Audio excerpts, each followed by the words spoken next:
The basal cell is usually just a red, scratchy spot, or on my case, mine didn't really get the dry skin and oozing as bad, but you know, it's just a red spot. And basal cell is more on the surface where than the melanoma is. Yeah, the melanoma can grow on the surface, but the primary concern for the melanoma is that it's going down into your skin, and depending on the depth that it goes into your skin will determine the treatment and chances of survival. So for example, if it drops down to about 0.74 millimeters to 1 millimeter, now all of a sudden you've got risk of it spreading to the lymph nodes and to your vital organs. Also on the surface, for example in my case, it started getting darker, and then all of a sudden it started changing shape. So it wasn't perfectly round anymore.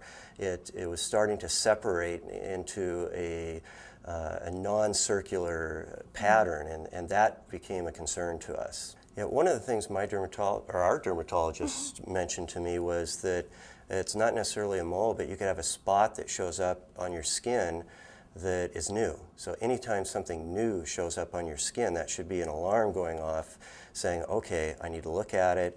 What does it look like? Does it look normal? And if you don't feel like you have enough comfort or enough knowledge to make that determination, schedule a visit. I mean, paying an office call to go in is a very small price to pay versus what the consequences could be. It's an early scar, and so it's just bright red. It stands out like a sore thumb, and I find that I've got to cover up my left arm quite a bit of the time just so I won't be self-conscious about it. So I'm meeting with clients all day long in a business setting, and if they're to look at my arm and if it's something that would be distasteful to them, I'm concerned about how they will react, then you know, that's a concern for me. Maybe I'll lose a client because they don't want to come in and look at my arm. I mean, so this isn't going to be the last, I don't think. I think I'm going to have more of these, so it's an area that you've got to deal with whether you want to cover it up or not. I try not to cover it up all the time, but I do think about it a lot as far as how people might react or do react when they see it. I said, okay, Marge, if something happened to me, we're covered in this area of the finances, you know, and we're covered in this area, and this is what you would do, etc. And but it did cause me, from the financial side, to review and make sure everything was in line.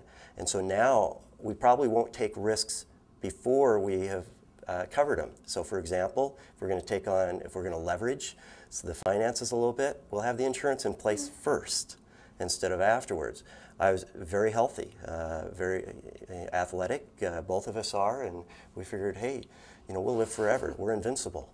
Well, now we know we're not, so we've got to make sure that we cover our risks appropriately. So we talked about life insurance, we talked, and you know, do we have enough?